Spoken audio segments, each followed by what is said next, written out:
tarde. Nós estamos aqui para mais uma edição do Entre Psicólogos. Nós temos uma convidada muito especial, que é a Ionara Ribeiro. Deixa eu avisar para ela que eu já entrei. Um minutinho, que a Ionara já vai estar conosco. A Ionara entrou. Opa!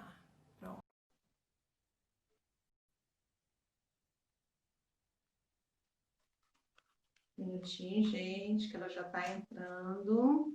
Ionara, Oi, oi. boa noite. Boa noite, tá me ouvindo bem? Sim, estou te ouvindo bem. Tá, joia. Bem-vinda, muito Obrigada. bem-vinda. Essa é a 7ª edição do Entre Psicólogos. Esse é um projeto pessoal que eu tenho há muito tempo, no qual eu venho trazendo profissionais que eu admiro em áreas diversas da psicologia para a gente poder conversar um pouquinho sobre temas importantes para nós, Ionara. Então, eu vou deixar você se apresentar. Fala um pouquinho da sua experiência para a gente, em primeiro lugar, o que que você faz nessa área da psicologia das emergências e dos desastres, e o que que você anda fazendo no enfrentamento à Covid-19, que é o tema de hoje. O tema de hoje Uhum, é Covid-19, psicologia e nossos novos desafios. uhum.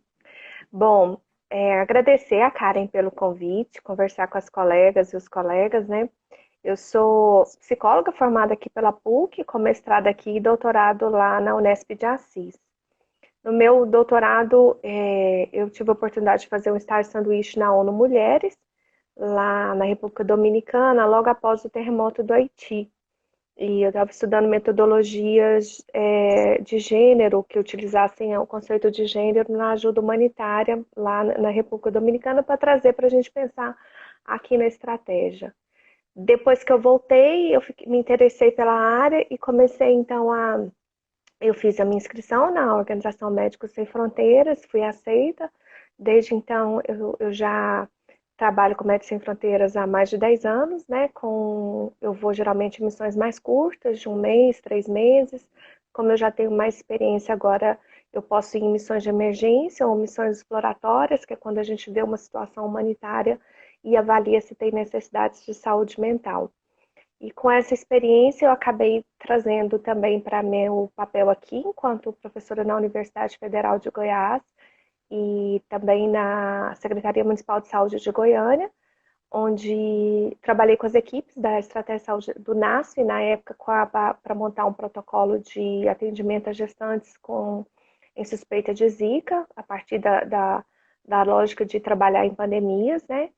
E trabalhei no Conselho Federal também, na Comissão de Emergência e Desastre, onde a gente elaborou a segunda nota técnica, que é a nota em vigor agora. E atualmente na cidade de Goiânia eu estou trabalhando com as equipes que estão promovendo os cuidados de saúde mental e atenção psicossocial, tanto para trabalhadores e agora mais na mobilização com a comunidade da cidade de Goiânia. Acho que é isso.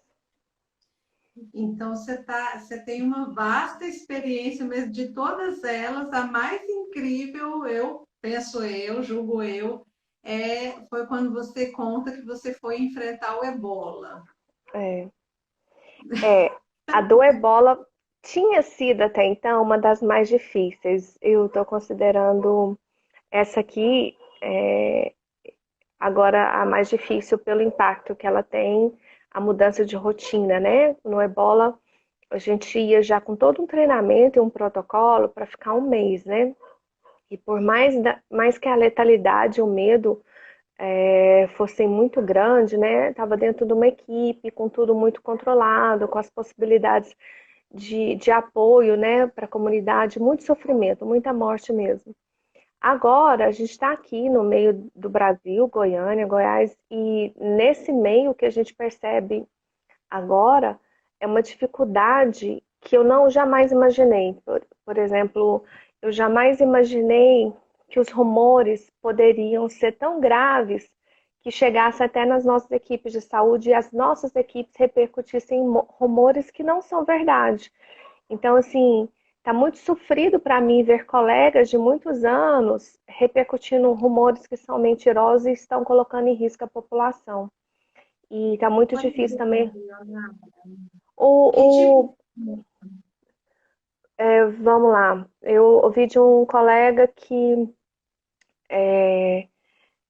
recebeu que ele estava desconfiando que as equipes de saúde estavam colocando respiradores, ventilação mecânica, independente da pessoa precisar ou não, só para falar que já tinha acabado e os leitos já estavam ocupados para ganhar mais dinheiro do governo.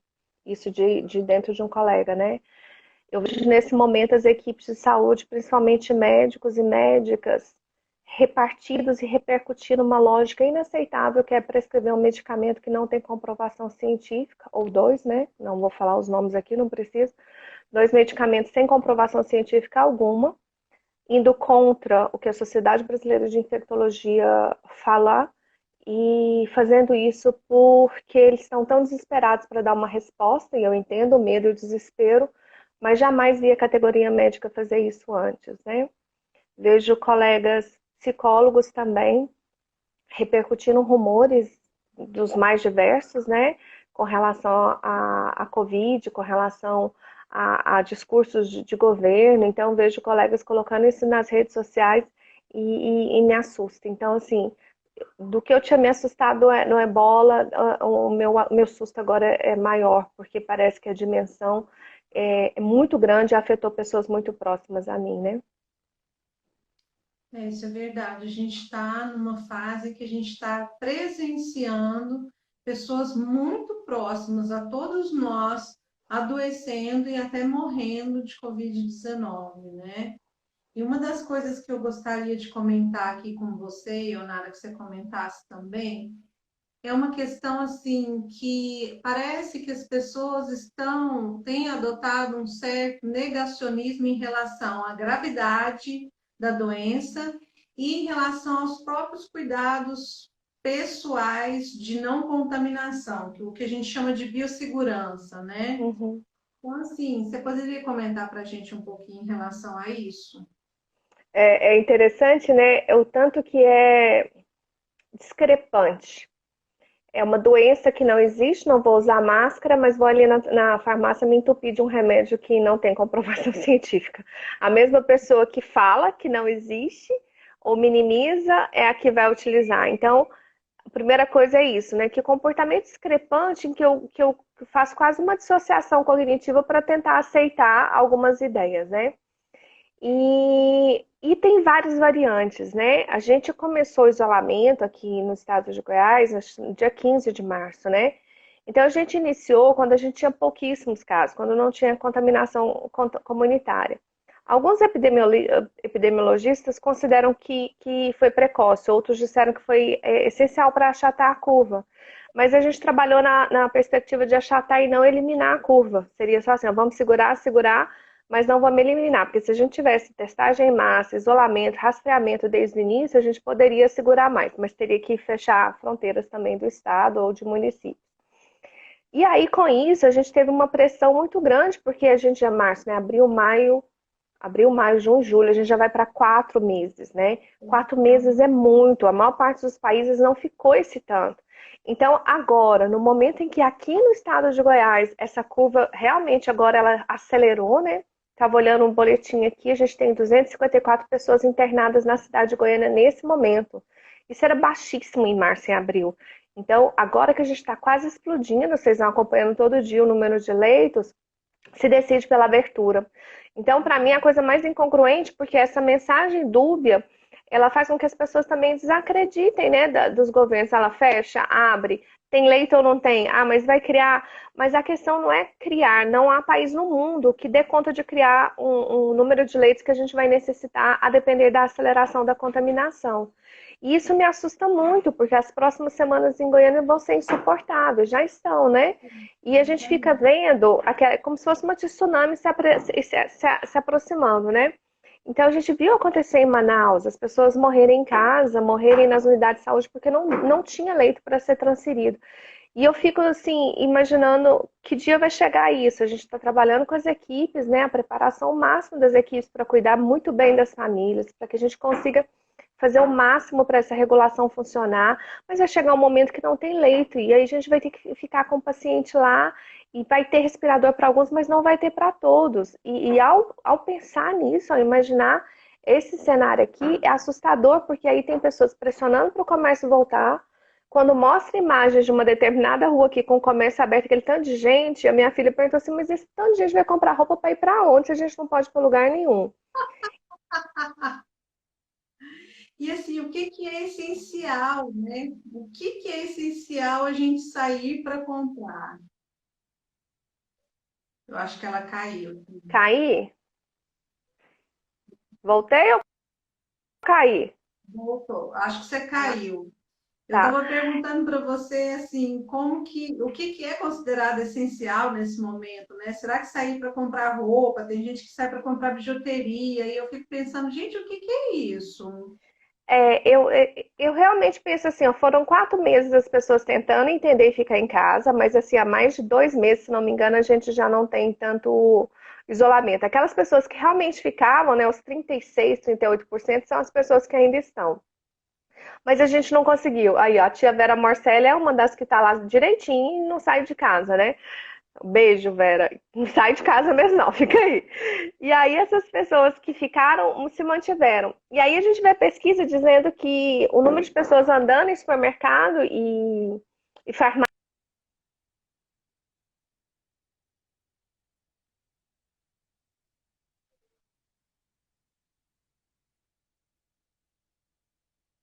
em alguns momentos, elas podem mesmo negar, precisa fazer alguma coisa, precisa saracotear, precisa sair, mas ao fazer isso, elas se colocam em risco, porque muita gente não aprendeu. Então, eu tinha colegas que, que, que, que estavam falando que na nossa sala, no dia 12 de março, ninguém tocou mais em ninguém, ninguém abraçou.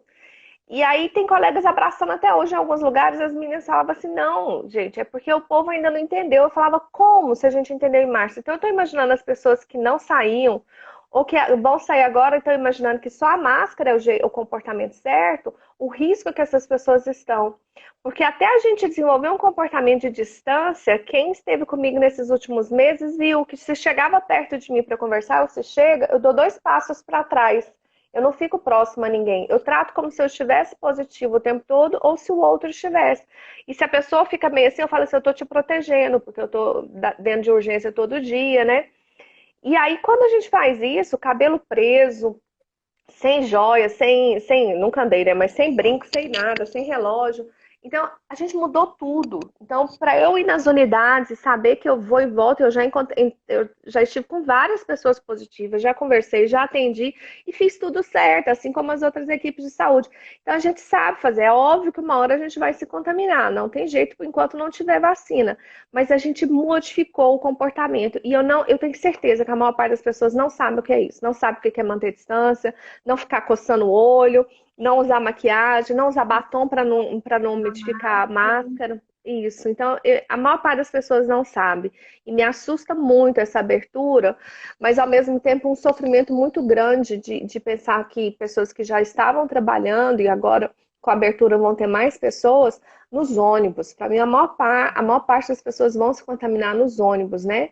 E o último estudo a nota que soltaram, uma nota de pesquisadores pedindo para a Organização Mundial de Saúde reconhecer que a transmissão via aérea existe, que até então a gente tem a transmissão por contato, que é eu encostar em mim, ou a pessoa espirrar ou falar em cima de mim por gotícula e eu posso expirar, né?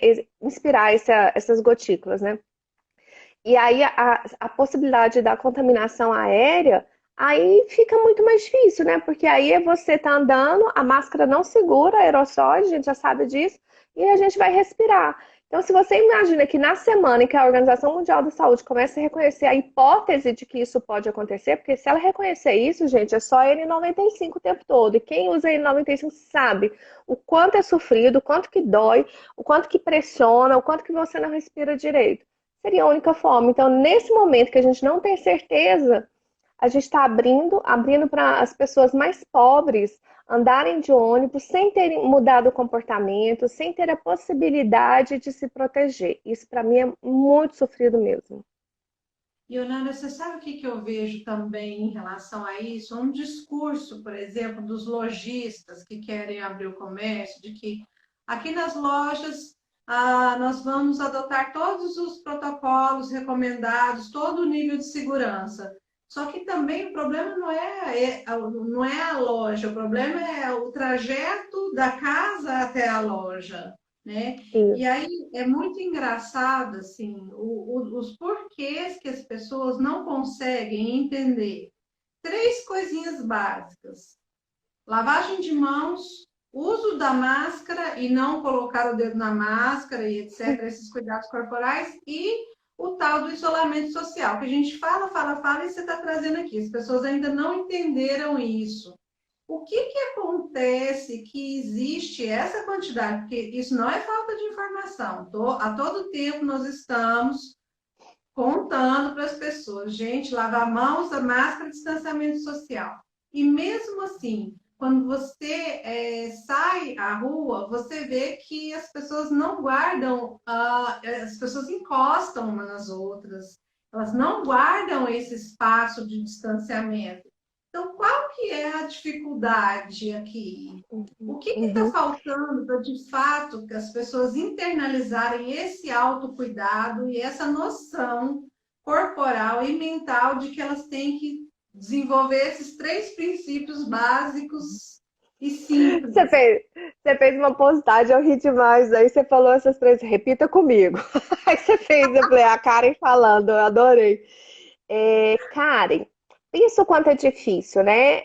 A maior parte das pessoas jamais usou máscara, né? E a não ser que ele tenha tentado assaltar um banco em algum momento da sua vida, ou ser um profissional da saúde. Só esse comportamento já é uma mudança. Eu fico imaginando que a maior parte das pessoas imagina que ao fazer isso eles estão se protegendo. E que já basta isso, que o resto tá certo, que a máscara é o grande escudo protetor. E não é, né? A máscara, grande parte dela é para impedir de você contaminar o outro. A máscara não está aqui. Então, se você chega muito perto do outro que está de máscara, também vai proteger, mas alguma gotícula pode sair. E aí ela vai vir para você. E ela encosta aqui ou encosta na mesa, aí você toca. Por isso que bares e restaurantes é tão complicado. É a hora que a gente tira a máscara. E quando as pessoas tiram a máscara para conversar, eu quero morrer, porque aí o que era para proteger, ela tirou e começa a falar, e aí ela está expelindo gotículas, né? Então, assim, eu entendo que as pessoas aprenderam parcialmente uma coisa que é da máscara, grande parte das pessoas ainda usa, mas entendem que a máscara vai proteger na hora que ela estiver andando, mas na hora que ela precisar falar, ela vai tirar. Então, as pessoas entenderam parcialmente o objetivo dela e não conseguiram entender o que, é que a gente chama de distância. A distância é 1,5 m de todo mundo. Então, se você saiu, então vai entrar no elevador só você e seu marido ou seu filho, entra vocês dois. Se vier outra pessoa, fala que não pode. Então, muitos condomínios já tiveram isso. E na hora que você estiver no supermercado, tem que ter uma distância. E isso é o mínimo, porque se essa pessoa se confirmarem que a Organização Mundial de Saúde está suspeitando agora, não adiantou, porque você vai manter 1,5 m, 2 metros da pessoa, mas aí ela passou conversando no corredor de um supermercado em que a ventilação é uma ventilação ainda que não está conseguindo fazer direito, ela é interna, e aí vai ficar alguns minutinhos ou segundos esses aerossóis naquele local, e aí a gente inspira e contamina. Então, assim, ó, se você puder ficar longe de tudo, e se puder não sair de casa, é a melhor forma, porque é um vírus novo, a gente ainda não sabe, e as pessoas não aprenderam. Então, por mais que você faça certo, as pessoas vão chegar perto de você. E tem coisas muito engraçadas. Meu marido aprendeu tudo. Ele é o melhor que existe, melhor que eu. E ele vai para a fila, por exemplo, ele fez um coldre que ele pendura o sprayzinho dele. Aí o povo fica muito perto dele na fila, faz spray no povo, ele tá sprayando todo mundo. Ele spraya a guarda do banco, aí ele passa o povo, deixa eu limpar sua mão, ele spraya todo mundo. Então, assim, ele é uma pessoa que aprendeu e tá fazendo tudo direitinho, melhor que eu. E isso é importante. Então, assim, algumas pessoas aprenderam, outras parcialmente e não dão conta de fazer o resto. E esse vai ser o grande agravante. A gente vai voltar não só o comércio e as aulas, e vai ter muita contaminação por isso. Vocês viram os países que começaram as aulas com crianças, eles abrem e fecham, porque começou a circular, muito provavelmente está no ar e a gente não vai conseguir conter, por mais que as mesas estejam distantes. Então, assim, ó, tirou a máscara, começou a conversar, vai ser difícil. Exatamente. Leonara, eu quero tocar num outro ponto com você aqui, que é a quantidade de pessoas que já estavam mentalmente adoecidas antes da pandemia. E agora, com tudo isso, que aí, assim, ou é o confinamento das pessoas que estão levando o isolamento social a sério, estão ficando em casa, ou é a convivência diária, a saída para a rua e muitas vezes a convivência diária com o medo. E o Uhum, medo que provoca um estado de alerta do corpo, que provoca ansiedade, que provoca um monte de outros problemas uhum, mentais, né? uhum, Então, assim, a gente já lidava antes da pandemia com casos exorbitantes de suicídio, de depressão, transtornos de ansiedade, violência doméstica contra crianças, seja ela sexual, física ou psicológica, violência doméstica contra a mulher. Então, assim, uma série de problemas que já existiam e que parece, todos os especialistas que falam desses fenômenos em tempos de pandemia falam que essas situações cresceram, né? Então, uhum. cresceram os casos de violência doméstica contra a mulher, cresceram os casos de violência sexual contra crianças, porque esse suposto abusador estaria em casa, né, com essas crianças. Então, fala para a gente um pouquinho mais disso. Essa parte é a mais difícil, né? Vou dar um beijo para a Annalise, que ela tá falando do nosso marido ali. Beijo, Annalise, nossos maridos. Isso mesmo. Bom, as questões de saúde mental, a gente sempre explica a partir da pirâmide do IASC, que a gente já espera um agravamento, mas reações agudas de sofrimento, que sejam um aumento de ansiedade, de medo, de angústia, um humor mais deprimido, isso é esperado. A gente chama isso de reação normal. Então, após um desastre, após um conflito, ou mesmo agora no meio da pandemia, a gente já espera. E o que a gente faz com isso? A gente cria formas de dar um suporte, uma continência para esse sentimento. Seja com estratégias de autocuidado, seja com a ativação da rede socioafetiva. As estratégias de autocuidado são aquelas básicas de psicoeducação que todo mundo já falou nas redes, não precisa repetir, né? De encontrar coisas novas, alguma coisa para o corpo, meditação. Quem faz meditação e piora vai dançar e pular. Então, assim, o que você fizer para trabalhar alguma coisa que descanse a sua mente, que relaxe o seu corpo, trabalhe o corpo e que te conecte com as pessoas. Então, isso já era esperado. Então, se espera que há um agravamento de até um terço, né, das pessoas com isso e que precisariam de um suporte. E esse suporte pode já ajudar a pessoa, não precisaria de um atendimento psicológico. Mas a gente espera aí 1% de aumento, talvez, nos casos mais graves. É isso que me preocupa, porque aí grande parte das profissionais da medicina e da psicologia passaram para o atendimento online, nem todos os pacientes aderiram. Aqueles pacientes que não tinham um vínculo estão tentando começar agora. Muitos psicólogos não estão atendendo pacientes novos e muitos psiquiatras também. Então, já está acontecendo aquela segunda ou terceira onda, que é da falta de atendimento, gerando a quarta onda, que seria dos problemas de saúde mental. Então, a falta de atendimento nesse momento, para algumas pessoas da população, que seriam esses casos mais graves, é um risco à saúde mesmo, né? As tentativas de suicídio, a violência podem e já foram comprovadas por várias outras pesquisas. Eu gostei muito de uma pesquisa que olhou trends do Twitter sobre palavras-chave e o quanto aumentaram as palavras-chave com relação a meu vizinho tá brigando, discussão, casal. Eles pegaram palavras que indicavam discussões domésticas, né? E essa pesquisa comprovou que tem aumento, mesmo que em alguns locais não tivesse aumento de denúncias. Por outro lado, hoje a gente estava numa live na Universidade Federal de Goiás, recomendo que vocês assistam no YouTube, o FG Oficial, e a Débora Noal citou um estudo muito legal, que é um estudo de uma cidade nos Estados Unidos, porque sempre a gente tem que, após um desastre, há um aumento de tentativas de suicídio depois, e uma cidade estudada, isso não aconteceu. Aí eu não me lembro se ela citou que foi um desastre agora, ou se foi da pandemia, Mas o que que os pesquisadores encontraram? As pessoas que tinham depressão e tinham ideação suicida anterior a esse momento, elas melhoraram porque, de alguma forma, o sofrimento fez com que outras pessoas passassem a sofrer e elas se sentiram fazendo parte de uma mesma lógica da sociedade, de pertencer a uma sociedade que sofre. Então, olha que interessante, se a gente tem pessoas que têm tanta dificuldade a falar desse sofrimento, né, que é a depressão, porque muita gente ainda trata como estigma, como se isso não existisse, que fosse fraqueza, ao identificar que outras pessoas passam pela mesma situação,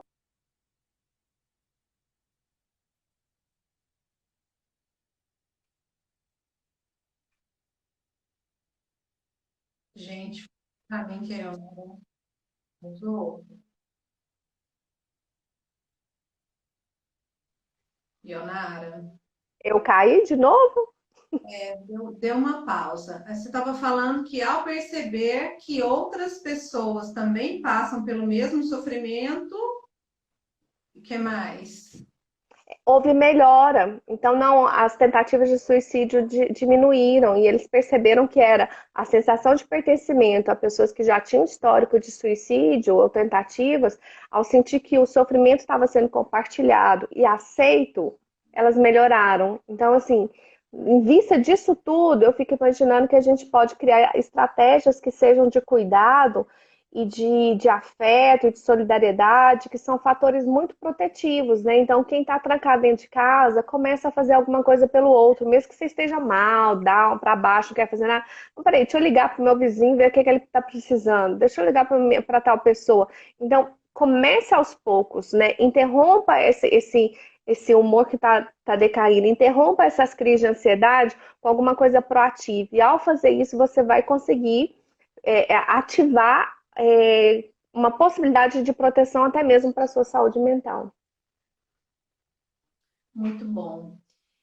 Outra coisa que eu queria abordar com você é o seguinte: essa semana o Brasil inteiro ficou, aspas, abismado com a conduta das pessoas na reabertura dos bares do Rio de Janeiro. Você acompanhou isso, né? Eu vi depois em jornais que eu tenho evitado jornal também, mas tudo bem, eu vi. Eu vi em algum lugar na rede. Então, decidiu abrir os bares e restaurantes, as pessoas lotaram esses espaços sem máscara, sem proteção, se colocando em risco. A vigilância sanitária chegou para fechar aquele Uhum, local e, inclusive, uma das pessoas que estavam lá agrediu verbalmente uhum, o fiscal da vigilância sanitária, dizendo que ele não era cidadão, uhum, enfim. Mas eu não quero discutir o caso dessa mulher, eu queria discutir isso com você, esse comportamento das pessoas em se colocar sempre em risco. uhum. Com outros É, psicólogos, a gente falou um pouco sobre a questão eles me falam do negacionismo e da pulsão de morte, dessa pessoa se vincular a essa pulsão de morte, né? Como é que uhum. você observa isso? Eu não acredito que as pessoas que estejam indo sejam pessoas que. Eu ainda tenho a esperança que sejam pessoas que não tenham tido familiares que morreram ou estão contaminados. Eu fico imaginando que eu iria pela teoria do falso consenso, sabe? Não conheço ninguém que teve. Perto de mim não tem ninguém. Então esse negócio não é tão grave assim. Eu fico imaginando que é isso, porque eu não consigo imaginar que está indo para um boteco alguém que perdeu a avó por Covid. Não consigo. Então, assim, isso tiraria minha fé na humanidade. Então, eu sei das teorias, né, negacionistas e também com relação às teorias psicanalíticas. Eu vou mais pelas teorias da psicologia social, que eu olho no meu entorno, não tem isso, não estou acreditando, e aí eu faço o que eu quero. E isso me assusta muito, né? Porque cada vez mais a gente vê as bolhas que as pessoas estão entrando nas informações. Então, mesmo a teoria que fala do negacionismo, a gente tem toda uma construção narrativa na sociedade que apoia isso, né? Então, se a gente tem um movimento político e governamental de negação, as pessoas vão entrando nessas bolhas de negação e vão atuando da mesma forma. Então, esse comportamento, um comportamento extremamente perigoso, mas ao mesmo tempo eu fico assim, a pessoa que precisou entrar num trem para ir trabalhar e tá tão cansada, ao voltar ela passa no boteco mesmo e vai relaxar, porque ela já foi obrigada a entrar num trem para trabalhar. Qual a diferença do trem desse boteco? Por outro lado, eu vejo assim uma lógica também muito perversa, né? Então, assim, o trem para ir ralar na fábrica por 12 horas eu preciso entrar, o boteco eu não posso. Então, que lógica é essa? Então, eu também fico imaginando essa contradição que passa, né? Eu já fui obrigada a sair, por que que agora não é minha vez de talvez ter um minuto de descanso e um minuto para voltar a ser humano? Então, e um desespero também, né? Eu imagino isso, porque quem tá se mantendo realmente no isolamento deve estar passando por sentimentos muito difíceis, né? Eu que estou trabalhando direto, quando eu preciso ficar alguns dias mais quieta, é enlouquecedor, porque na televisão eu vejo as pessoas, tipo um filme, as pessoas vão se abraçar, eu travo, que era igualzinho eu tinha no Ebola, que é assim, nossa, elas estão se abraçando, não, tá todo mundo sem máscara no boteco, então mentalmente eu já criei um jeito de pensar o mundo que até a televisão me assusta. Então eu fico imaginando quanto, e aí eu fico querendo respirar normalidade, e fico imaginando o quanto tá difícil para quem está isolado para respirar a normalidade, para respirar a esperança. Porque quando vem essas notícias da TV, fala, pronto, agora morremos todos, né? Vou contar uma piada, cara. Eu não consigo. Eu utilizo humor. Quem me conhece sabe que eu sou uma besta, né? E aí a gente estava tentando ao máximo como manejar a revelação de más notícias, né? E chegar nas unidades. E tem uma colega minha, enfermeira maravilhosa, um beijo para Ana Maria, que tem trabalhado pra caramba, e a gente vai para os plantões noturnos, vai eu e a Ana. Então pensa, a gente descambando para a região noroeste, 7 horas da noite, volta 11h30, meia-noite, fazendo capacitação das equipes, né? Aí a gente vai entrar no carro e preparar para uma viagem, né? E vai para UPA Itaipu, quase em Abadiânia. E aí, Onara fala assim: o título da aula de hoje é Nós vamos todos morrer! Eu grito isso na rua todo dia. Aí ela fala assim: a psicóloga mais louca que existe. Mas é o único jeito, porque a gente vê as notícias, aí chega numa unidade. Teve, tipo, hoje eu estava vendo uma das nossas urgências, teve 140 atendimentos de Covid em uma unidade. Então, 140 em uma, 100 em outra, 80 em outra, de suspeita. É muito, gente, é muito isso. Então, quando eu fazia isso, ela fazia a pior psicóloga do mundo, mas esse é o único jeito de extravasar. E a gente faz a contenção e vou para lá. Mas o título da palestra de hoje, ao assistir esse povo no boteco, é Nós vamos todos morrer. Enquanto não chegar a vacina, né? E é engraçado como essas coisas estão chegando sempre mais e mais e mais perto da gente. Antes era uma coisa que existia lá, né, lá na China, agora não. Agora é no nosso condomínio, agora é no nosso prédio, é no nosso trabalho. A gente começa realmente a entender que está bem perto da gente. Eu tô rindo que a minha filha tá aqui. Ela disse que ia fazer uma intervenção a próxima live que tivesse. Aí tem um amigo dela. Eu tô vendo sua mãe na live. Vem cá dar tchau pro amigo dela. Desculpa, Karen. Ai, Mas é o gente, humor que nos salva. tá certo. A gente tem que tratar as coisas com humor mesmo. Leonara, fala um pouquinho para a gente dos desafios dos psicólogos para o atendimento às pessoas e para o próprio fortalecimento. O Uhum. fortalecimento das suas próprias personalidades e o fortalecimento do outro. Para mim, acho que o maior desafio nesse momento é a gente talvez sair daquilo que nos proteja. É, por exemplo, grande parte de nós tem um modelo clínico como possibilidade. Então, a maior parte dos psicólogos que estão nas unidades tiveram isso rompido, né? Porque foram canceladas as consultas de rotina, 70%, para que eles pudessem criar uma força-tarefa de cuidado para a comunidade. E até que isso fosse organizado, ficou muita gente falando assim, mas agora o que eu vou fazer se eu não atendo paciente? E aí, o grande convite era assim, como que a gente constrói possibilidade de trabalhar em equipe para falar da dor, do sofrimento, fazer um minuto da urgência que a gente fica de pé, no meio de um posto de enfermagem, e a gente fala assim, como é que foi a última vez que a gente perdeu um paciente? E a gente começa a escutar. que você fez para ajudar a família? Porque a gente não vai lá para dar aula, não é dar palestra. É a gente começar assim, o que vocês fizeram? É despertar em cada um a habilidade que ele já tem, relembrar para preparar. Porque assim, grande parte, Karen, das nossas equipes, elas têm eu perguntei nas últimas 2 semanas, quantas pessoas vão a óbito aqui nessa unidade? Aí eles falam assim, uma a cada 2 semanas, 3 semanas, varia. Tem dia que tem plantão que acontece no máximo 2, mas assim, é pouco, né? E eu pergunto assim, você está preparado para 4? Porque nos estudos da UFG, a depender do cenário, não vai dar tempo de mandar e a gente tem 10 unidades de urgência, né? Você está preparado para 4 óbitos, um atrás da outra naquele plantão? E para 10? Vamos imaginar 10 óbitos. E a maior parte das pessoas acha isso enlouquecedor. E eu acho enlouquecedor também. Então, assim, É, como é que a gente prepara? E aí eu vejo assim, o desafio dos psicólogos de sair dessa casinha que a gente criou, que é uma casa muito bem feita, que é o set terapêutico, e entender que o posto de enfermagem da urgência agora é um set terapêutico para a gente cuidar muito bem de quem vai cuidar daquelas pessoas que precisam sobreviver, das famílias que vão chegar desesperadas, né? Para cuidar também das famílias. Então, assim, um desafio é esse, não entender que o modelo clínico é o único, entender que quanto mais a gente criar modelos de ativar redes de afetividade e suporte, isso vai ser essencial.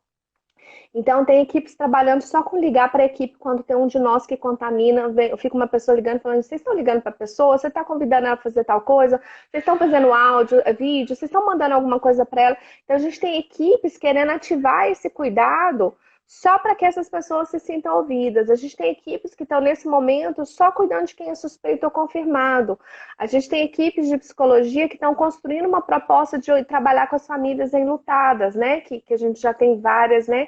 E a gente tem equipes muito preocupadas com os funerais seguros e os rituais, e como é que a gente vai cuidar disso. Então, o desafio é a gente entender que a pandemia nos tirou do normal. E esse normal que a gente foi retirado, não dá para a gente voltar para ele com as mesmas ferramentas ou com a mesma possibilidade. Então, assim, pega as ferramentas que você já tinha e tenta colocar isso no coletivo e a serviço da comunidade. Como que você faz? Vocês têm a maior parte dos psicólogos tem uma escuta clínica maravilhosa. Como é que eu coloco essa disponibilidade dessa escuta clínica de uma outra forma que não seja o consultório?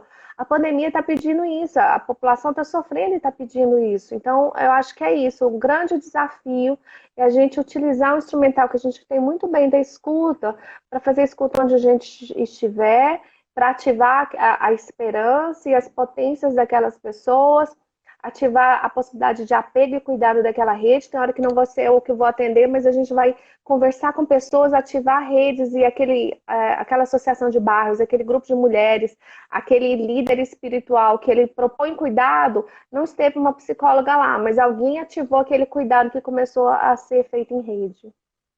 uhum. Muito bom, Ionara. É sair do micro, que era esse micro que a gente estava acostumado de atender o indivíduo e a família, ou a família, indivíduo, casal e família dentro do consultório, e ir para uma abordagem da psicologia comunitária, da psicologia social, da psicologia mais macro, né? E aí, É isso. pensando um pouquinho no macro, Pode falar. Não, pode falar. tá, que é isso, mas também não é só isso da psicologia social. É mesmo que eu esteja na clínica, eu entender o quanto a pandemia afetou em vários níveis e acatar isso. Porque eu fico me perguntando que se seria assustador se eu estivesse com um paciente com uma determinada demanda e no meio da pandemia a demanda não mudou. Eu falo assim, mas o que está acontecendo? Essa demanda com alguma fissura, não fissurou, não teve. Então, assim, é mudar até meu olhar diante da vida. Essa pandemia mudou, assim, e eu preciso reconfigurar as formas do meu olhar clínico. Ele precisa ser enraizado, assim. Exatamente. Falando dessa questão macro, eu quero trazer uma questão que eu acho importante, que me assusta, que está me assustando muito, é que é o seguinte. Esse estudo da UFG, que ficou famoso em Goiás, ele fala que o pico da epidemia será entre 22 a 27 de julho de 2020. O próprio secretário estadual de saúde, Ismael Alexandrino, em entrevista, ele reconhece que esse é o período do pico mesmo. E exatamente nesse período nós vamos ter a reabertura do comércio em Goiânia e no estado, porque o decreto estadual não sei se não previram isso, enfim. O fato é que nós vamos estar aberto entre 22 a 27, né? E aí, como é que fica isso, né, na cabeça da gente? Como é que fica isso nas relações que eu tenho com o outro?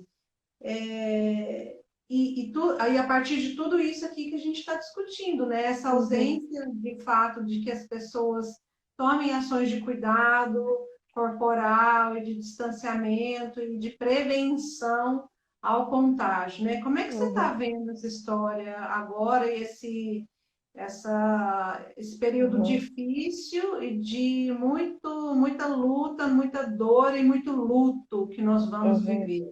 Julho e agosto. Sim, para mim, como profissional da saúde, é um tapa na cara, porque como professora da UFG e como profissional da Secretaria de Saúde, é, é, é pedir para a gente engolir sapo. Hoje a gente teve uma fala com a doutora Patrícia Gramacho, ela disse que ela fez uma caixa um dia e colocou no hospital que ela trabalhava, que era a caixa para engolir sapo. Tipo assim, coloca o sapo que você teve que engolir aqui. E depois fez um mural para a gente trabalhar. Eu falei, eu tô precisando de uma caixa para engolir sapo. Porque pensa a gente ter que preparar equipes para a morte. Pensa a gente ter que preparar equipes para a angústia de acolher a família desesperada porque não vai ter respirador. Pensa a gente preparar equipes para acreditar que tem que vir trabalhar, sabendo que pode se contaminar a cada dia e levar a contaminação para casa deles, onde eles têm idosos, onde tem filhos pequenos. Então, e equipes que a gente já perdeu colegas que já morreram, e equipes que já estão colapsando. A gente tem muitos colegas que estão de atestado agora, já com agudizou a depressão, uma série de outras coisas, né? Então, pedir para essas equipes, então, como profissional de saúde, que você também é, Karen, para que a gente vá trabalhar, a gente está indo, mas tem revolta, porque enquanto epidemiologia, indicadores, não era para abrir agora. Pelo contrário, era para a gente fechar tudo. Era para fechar com polícia, era para fechar com multa quem saísse na rua, igual a Espanha fez, era para fechar, porque é para fechar, porque as pessoas vão se contaminar numa velocidade muito grande, com o comércio abrindo, e mesmo, por isso, muita gente fala assim, mas não está abrindo comércio e ficou a mesma coisa, também me assustou, não abriu o comércio, ficou em 38%, então tinha que fechar ônibus, tinha que parar tudo, se eu pudesse falar era isso, era agora a gente fazia lockdown mesmo, de fechar tudo e não saía para nada, tipo, fechava o supermercado por uma semana, quem quisesse comprar, comprava antes, mas fechasse, porque vai ser insuportável. Assim, não, eu rezo para que não seja, para que a velocidade da contaminação diminua. Teve um motorista que estava com a gente um dia, né? A gente falou assim, ai, gente, como é que vai ser? Ele falou assim, não, Goiânia é bicho tipo matreira, alguma coisa assim que ele falou assim, ele vai acabar pegando um jeitinho de correr desse vírus. Então, assim, eu tô querendo tanto que Goiânia aprenda a correr do vírus, lavar a mão direito, que a minha esperança é essa, porque a depender dos estudos, o que a gente vê pela frente é uma onda de sofrimento. E você pensa, Karen, né? Nesse momento, eu tenho familiares, né, que já internaram, né, que já melhorou. Mas pensa como é que a gente vai estar quando a gente tiver familiares morrendo, né? E colegas morrendo, mais colegas morrendo. Porque vai sendo uma onda e chega muito perto, né? Então, pedir para esses profissionais, olha, concentra, mantém o cuidado, mesmo com tudo colapsando à sua volta. É isso que está sendo pedido para nós. E está sendo pedido, exigido e desconsiderado o risco que eles estão colocando a gente hoje. Eles estão colocando os profissionais de saúde em risco nesse momento. O Brasil é um dos países que já mais matou técnicos de enfermagem, enfermeiras e enfermeiros, né? Uma profissão genuinamente feminina aqui no Brasil. Então, e isso me choca que as nossas colegas da enfermagem sejam as pessoas que mais estão morrendo nesse momento. Semana passada eu perguntei para o Sim de Saúde quantos profissionais de saúde já tinham morrido, eles me indicaram 10 aqui no estado de Goiás, né? Então, assim, é Uhum, muita gente que está morrendo, né, uhum, gente? Em nome de isso. um suposto heroísmo e de uma suposta força que eu acho que eu imagino que eles devem já estar no estágio de quase que esgotamento, em função de Uhum, todas essas questões, né? De ver que a população também não ajuda, não fica em casa, não se cuida, e aí eles tendo que dar conta de tudo isso nos hospitais, né? De uhum, fato, eu acho que a gente está passando por um momento da nossa história brasileira que, assim, não tem precedentes, a gente nunca passou por isso na nossa vida, né? Cujo tema central é o tema do medo, é o tema da ansiedade, de outros problemas mentais, né? E, de fato, se a gente não for pelo caminho do cuidado que você tanto traz aqui, e pelo caminho do amor e do respeito ao próximo, eu não sei se tem como a gente ir uhum. para outros lugares. Algumas É. pessoas falaram aqui, ó, Ionara, Eu de vi. cuidar. Ah, não, desculpa, eu tô vendo essa da discriminação. Qual que você tá vendo? Eu estava vendo do cuidado. Tem uma pessoa que falou que realmente ativar o cuidado. Exatamente, Ionara sempre brilhante em suas considerações, o povo te adora, Ionara. Ou vou usar porque eu sou doida. Tem uma Ionara é colega que uma falou assim, pessoa não, mas que você é muito. doido. Tem uma colega que falou assim, mas você tá doida? Eu falei, foi anos pra eu conseguir ter essa habilidade de enlouquecer com afeto. Tem um colega falando aqui sobre a discriminação, né? De que testa positivo, né? Era uma das coisas que a gente já temia nessa história da pandemia, né? Do ebola, era das pessoas serem expulsas de casa. Então, assim, a gente já tem famílias, o relato de famílias que foi pedido para que elas deixassem a casa, porque uma das pessoas era positiva, né? Tinha dado positivo. Famílias que, depois que um ente morreu, eles tiveram que mudar da casa. Uma pessoa morreu por Covid, eles mudaram porque estavam sentindo que estavam sendo rechaçados pelos vizinhos. Famílias que eram positivas num condomínio, um condomínio desses bairros nobres de Goiânia, em que as pessoas gritavam que era para elas saírem daquele apartamento porque elas iam matar todo mundo. Então, o medo enlouquece as pessoas de um jeito horrível, né? De você tratar o outro como algo a ser expurgado, extinto, né? Mas agora eu vejo eu não tô vendo tanto com profissionais, mas teve colegas que falaram que sim, sofreram estigma do ônibus não parar. Teve colega que falou que ele pediu comida no hospital que ele trabalha e o entregador falou que não ia entregar. O Uber não parava na porta do hospital que ele trabalha. Então, algumas situações assim difíceis que a gente viveu.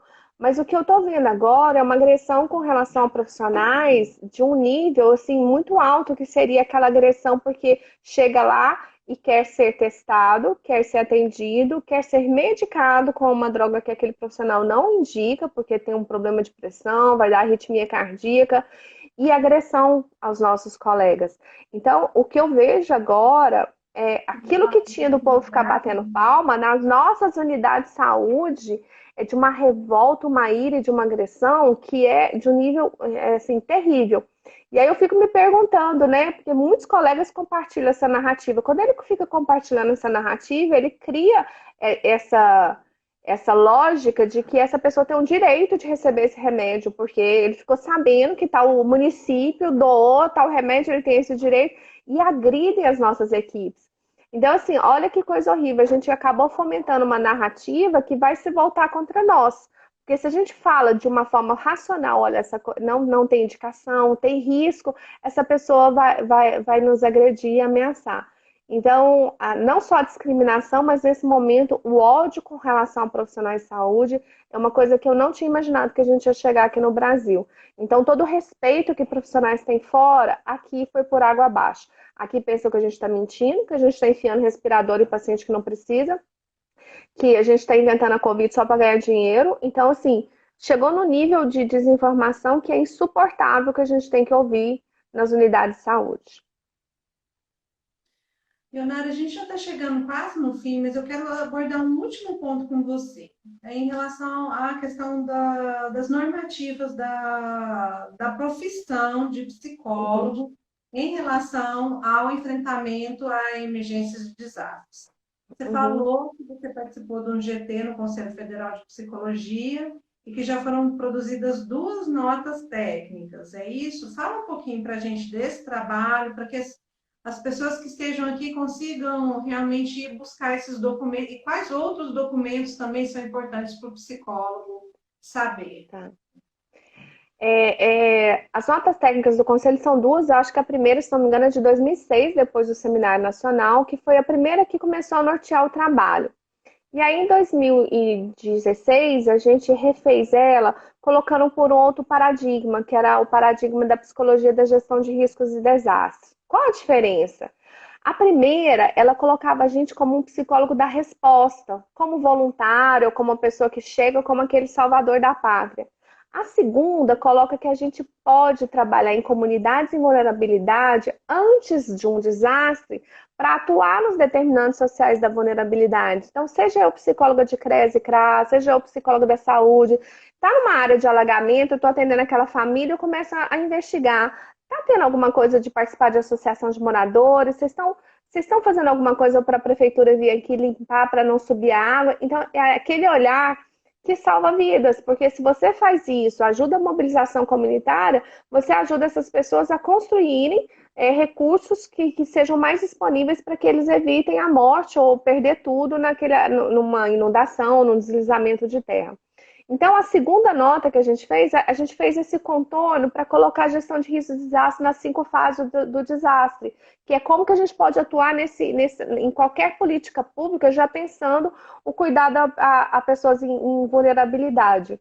Então, essas duas notas existem no site do Conselho Federal, é importantíssimo a gente se ater a elas para pensar tudo que vai ser feito, pensar nos documentos, né? Então, muita gente fala assim, então eu quero atender vítima de Covid, não sei aonde. Aí vai lá, junta 3, 4 pessoas, faça uma escuta, volta para casa e anota essa escuta. Isso não existe. Tem que ter prontuário, tem que ter o registro documental, você tem que estar vinculado a uma equipe, você tem que saber qual é a equipe que vai atender. Se essa família está precisando de comida, você não vai ficar atrás de cesta para dar comida, você vai procurar o CRAS daquela região que precisa estar cadastrado para essa família ter uma coisa permanente.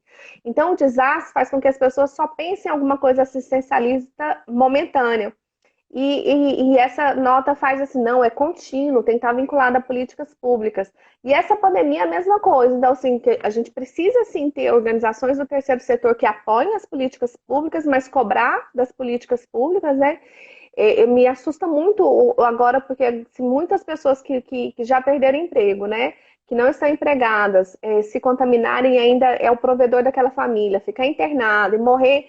Quem fica com aquelas crianças?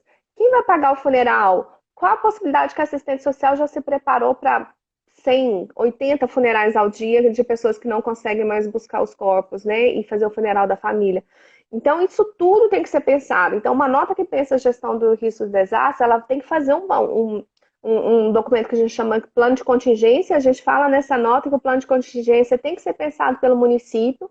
Então, no município de Goiânia, para quantos velórios a gente está preparado, quanto que a gente precisa desencadear de containers, se a gente precisar colocar em containers até a gente conseguir enterrar. Então, isso tudo é horrível de falar, mas isso tem que ser pensado. Não pode deixar alguma coisa grave acontecer. Então, eu tenho que ter. O plano de contingência fala assim: até 30 mortes ao dia, a funerária os cemitérios dão conta. Chegou a 40, eu preciso contratar tantas pessoas. Chegou a 50 ao dia, eu preciso de tanto. Então, a gente tem que pensar assim. E pensar que tem como segurar isso, né? Que segurar esses números se a gente mitigar. Então, uma das fases é mitigar. Mitigar seria diminui o número de pessoas na rua, que aí sim a gente consegue salvar mais gente. Nesse caso da pandemia, é o distanciamento social. Exatamente. E aí, falar em distanciamento social, quando nós vamos abrir comércio e tudo em Goiânia, eu não sei como é que a gente vai fazer com isso. Esse também é um sapo que eu estou engolindo, que eu não consigo compreender como é que a gente chegou a esse ponto, né? De Uhum. estar agora em pleno pico da pandemia e reabrindo o comércio. É. Então, isso é muito grave, isso é muito sério, as pessoas não estão compreendendo que não existe nível de segurança para estar na rua, né? Que Uhum. não existe uma aglomeração possível. Agora é impossível aglomerar. E Uhum. essas compras que a gente É, sai para fazer no comércio, por que não deixar para depois, né? Pode isso, falar. e eu queria assustar mais ainda as pessoas. Quem está escutando isso aqui vai sair aterrorizada. Por quê? Se o estudo da Organização Mundial da Saúde, o estudo não, o estudo que foi feito em uma cidade da China, não sei se vocês pegaram esse estudo, ele estava em avaliação entre pares. E esse estudo falava o seguinte: o primeiro que chegou contaminado, ele foi jantar com a família. E não tinha ninguém contaminado lá. E contaminou 9 ou 11 pessoas. 4 eram da família dele que sentou na mesma mesa. Aí 2 de um lado e 2 de outro das outras mesas e nenhum garçom se contaminou. E aí o estudo tenta provar que foi só a ventilação que fazia assim, e essa pessoa só conversando aqui, a ventilação e as outras pessoas sem máscara, todo mundo respirou e se contaminou por isso, ou tocando quem era da mesa, porque se fosse só por contato, seria só da mesa. Como aí poderia ser os outros se o garçom levou alguma coisa, de pega uma coisa aqui, põe na outra mesa, mas os garçons não se contaminaram. Então a possibilidade de ter sido por contato foi baixa nesse estudo. E eles estão tentando comprovar isso, que foi por aerossóis ou gotículas emitidas com uma ventilação assim. Então, se você pensa local fechado com ventilação, a maior parte das lojas e shopping, esse é um lugar para você não ir. Ônibus, só se for obrigada a ir trabalhar nesse ônibus, porque se você puder correr disso, vai ser os espaços em que a gente vai se contaminar. E mesmo as pessoas, eu fico imaginando que a Organização Mundial da Saúde, ela começou a trabalhar num determinado momento com a ideia de passaporte de imunidade. O que eles queriam com isso? Queriam fazer os estudos que comprovassem as pessoas que já estavam imunes, para a gente ter essas pessoas que seriam os bloqueios, né? O quanto da população já está imune, para a gente ver.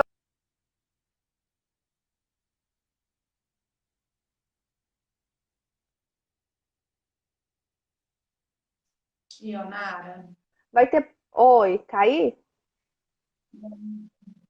Cair? volta só um pouquinho do seu raciocínio. O quanto da população que está imune e Seria para bloquear a velocidade de contágio. Só que até essa teoria veio por terra, porque a depender da infecção que a pessoa teve, se foi baixa, com pouca carga viral, essa pessoa está desenvolvendo também poucos anticorpos e em 3 meses já está desaparecendo, que foi o estudo da Nature, acho que da semana passada. Isso quer dizer o quê? A gente não tem passaporte de imunidade. Mesmo as pessoas que se contaminaram ao sair e tocar nas coisas, se eu não lavei a mão direito, se eu sentei numa cadeira que um outro estava no boteco, encostei, isso aqui eu encostei, encosta em casa, a depender o vírus vai sobreviver mais tempo e eu vou sair contaminando mais pessoas.